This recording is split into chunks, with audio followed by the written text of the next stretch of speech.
अस्सलाम वालेकुम। मैं हूं जाबिर बेग। आप देख रहे हैं यूट्यूब चैनल बेग टीवी। नाज़रीन, पाकिस्तान के अंदर वो जो सियासी सूरत हाल है वो बतदरीज वैसी की वैसी ही है और उसके अंदर बेहतरी आने का कोई भी उसके आसार हैं वो नज़र नहीं आ रहे।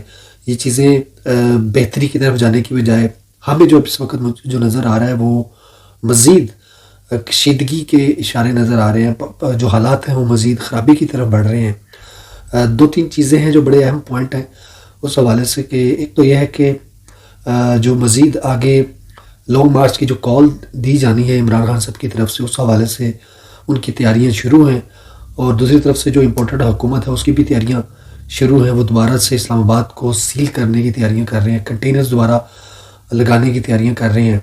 तो इससे ये इशारा मिलता है कि ये जो दोनों तरफ से कशीदगी जो है वो बढ़ रही है। ना तो इमरान खान साहब का जो लॉन्ग मार्च है उससे वो पीछे हटने को तैयार है और ना ही जो इम्पोर्टेड हुकूमत है वो इस इंतशार को रोकने की कोशिश कर रही है, बल्कि वो मुज़ाहमत करने के लिए तैयारी कर रहे हैं और उस लॉन्ग मार्च को नाकाम बनाने की कोशिश कर रहे हैं। उनके इरादे लगता यूँ है कि वो ये चाहते हैं कि तसादम हो और दोनों जमातों के जो वर्कर हैं वो आमने सामने हो। इस हवाले से इमरान खान साहब ने सुप्रीम कोर्ट में दोबारा से परमिशन लेने के लिए सुप्रीम कोर्ट की तरफ से जो अपनी जो लाया अमल है वो उन्होंने उस पर अमल किया है। उन्होंने उस पर जो एप्लीकेशन है, जो दरख्वास्त है वो दी है। आप देखते हैं कि सुप्रीम कोर्ट इस पर क्या फ़ैसला देती है। जो इम्पोर्टेंट हुकूमत है उनको चाहिए तो ये कि वो इस पुरअमन एहतजाज को होने दें, लेकिन वो मज़ीद हैं कि वो किसी भी सूरत इस्लामाबाद के अंदर या किसी भी एरिया के अंदर एहतजाज नहीं करने देंगे।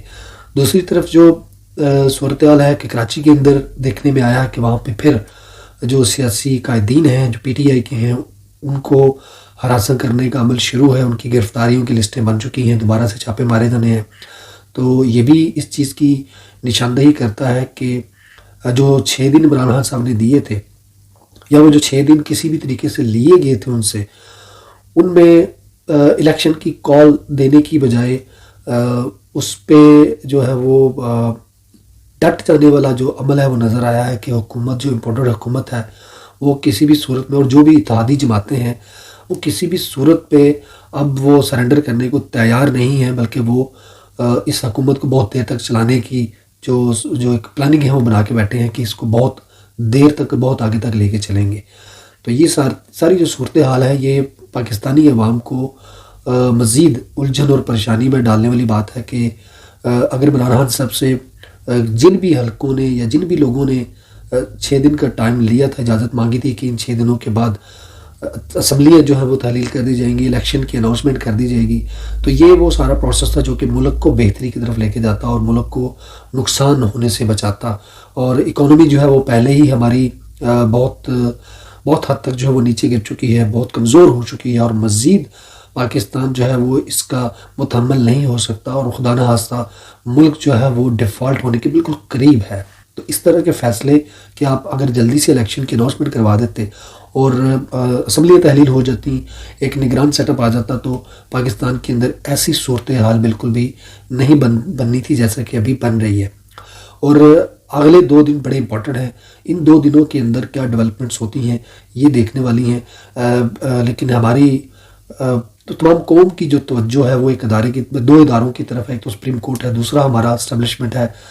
उनको देखना है कि वो अब इस सारे मामले को किस तरह से डील करते हैं कि खुदा न खास्ता खूनी तसादम होगा या फिर खान साहब को उनका जो एक आईनी और कानूनी हक है उसके मुताबिक लॉन्ग मार्च करने दिया जाएगा, या फिर खुदा न खास्ता जो इम्पोर्टेड हुकूमत है वो अपने जो रियासती मशीनरी है उसको इस्तेमाल में लाते हुए इसको रोकेगी और फिर दोबारा से वही जो जुल्म सितम उन्होंने पिछली दफ़ा ढाया वो दोबारा ढाने का उनका फिर से मंसूबा है।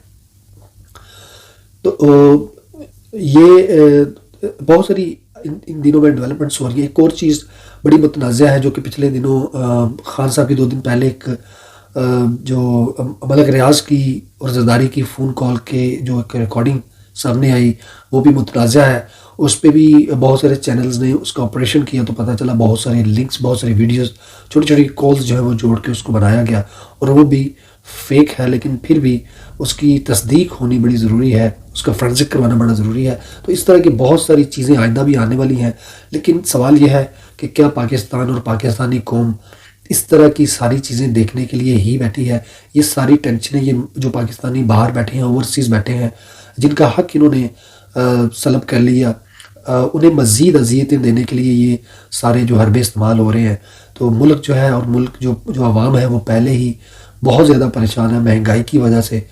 वो महंगाई जो अमेरिका की माँ पे, अमेरिका की ख्वाहिश पे और IMF की ख्वाहिश पे, जो भी मौजूदा इम्पोर्टेड हुकूमत है, उन्होंने जो महंगाई बढ़ाई है वो सिर्फ 2-4 रुपये नहीं, बल्कि 25-25, 30-30 रुपये जो है वो पेट्रोल पे ऊपर बढ़ाए गए हैं। अगर इमरान खान के दौर में 1-2 रुपये ऊपर जाता था तो तमाम TV चैनल्स और तमाम लोग जो है वो चीख कर इस पे बात करते थे।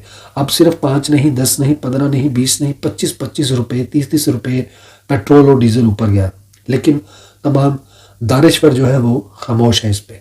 तो हमारी दुआ है कि अल्लाह ताला पाकिस्तान को, पाकिस्तानी कौम को हर किस्म के नुकसान से, हर किस्म के तसादम से महफूज रखे।